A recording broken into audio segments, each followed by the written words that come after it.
of SAF, Special Action Force.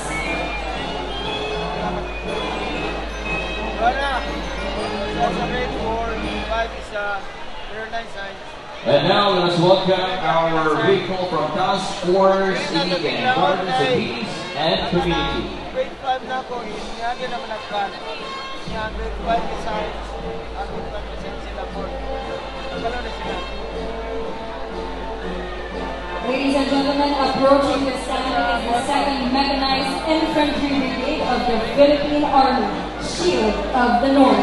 The 2nd Mechanized Infantry Brigade of the Philippine Army stands as a highly mobile and capable force, known for its speed, discipline, and strategic presence across northern Mindanao.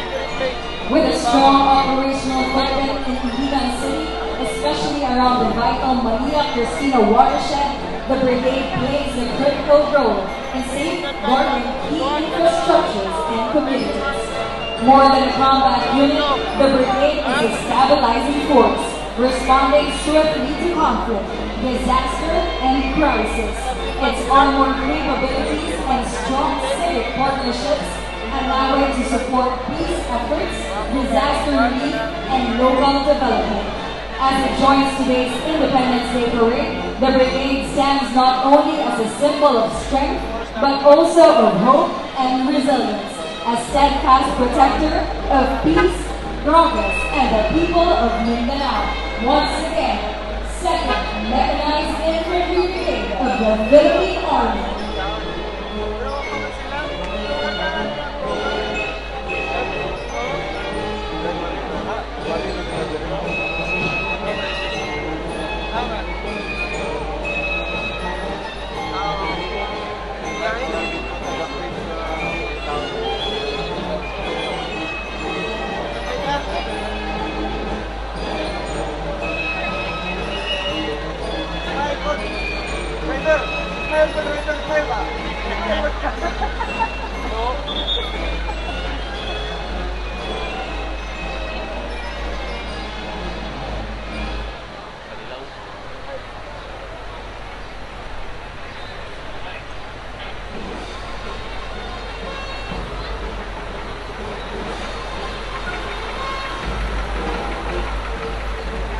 Once again, ladies and gentlemen, the 2nd Mechanized Infantry Brigade of the Philippine Army.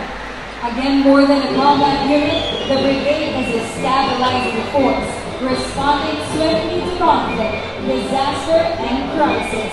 Its armored capabilities and strong civic partnerships allow it to support peace efforts, disaster relief, and local development. As it joins today's Independence Day parade, the brigade stands not only as a symbol of strength, but also of hope and resilience, a steadfast protector of peace, progress, and the people of Mindanao.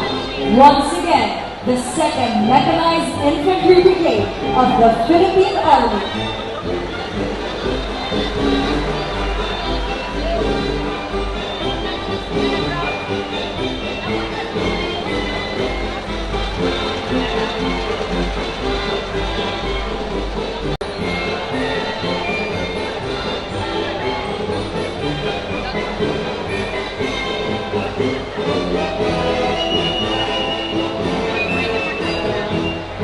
Mechanized Infantry Brigade of the Philippine Army is headed by Brigadier General Alton G. Abrina.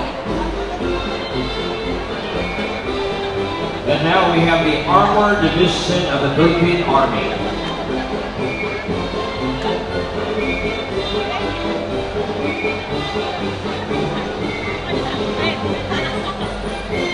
And now we have also here our mobile from the Philippine Coast Guard.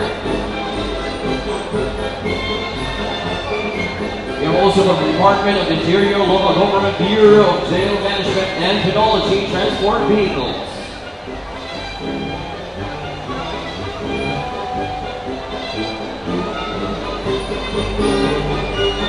And also joining our Philippine Port Police.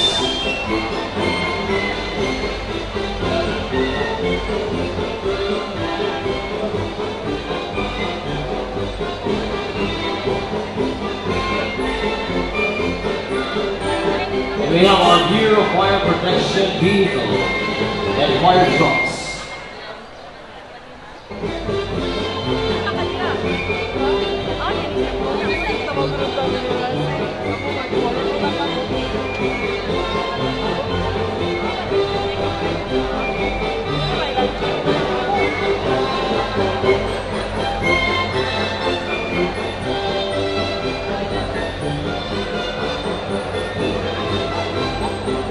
So these fire trucks are modern, equipped with highly advanced technology when it comes to fire fighting protection. So these fire trucks are designated to the areas of the city of Iligan from the previous barangay or local government units.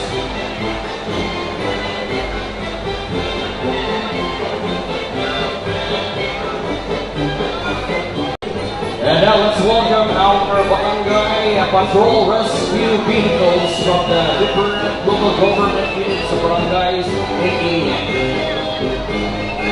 We have Barangay Apuro Tuminobo. Next we have from Barangay Del Carmen.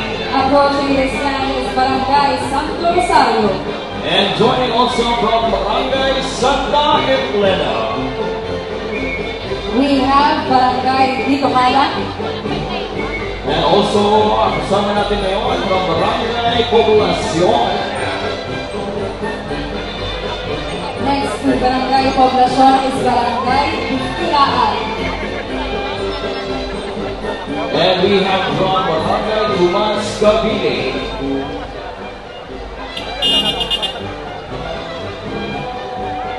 We also have from Barangay Kabaksanan.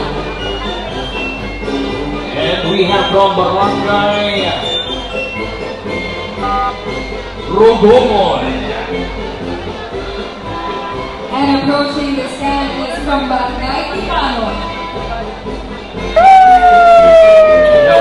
Those are our patrol rescue vehicle given by our office of the city mayor. So now next we have our patient transport vehicle ambulance from Barangay Suarez.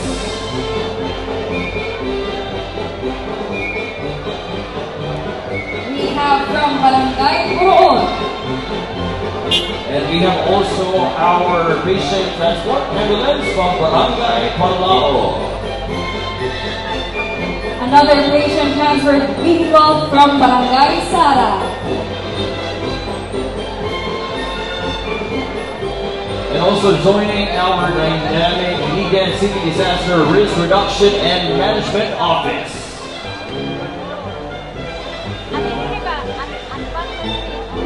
Headed of course is Ms. Arlen Aloro. We have from Barangay Abono.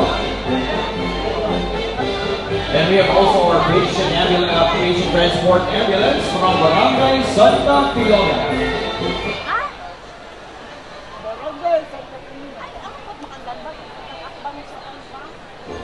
Next to approach the stand is from Philippine Red Cross.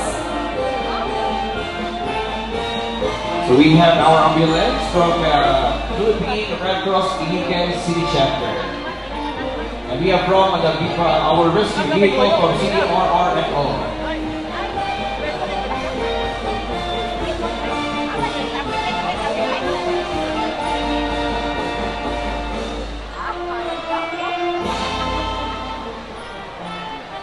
So these are our rescue vehicle from Rescue 811 Iligan from CDRRFO.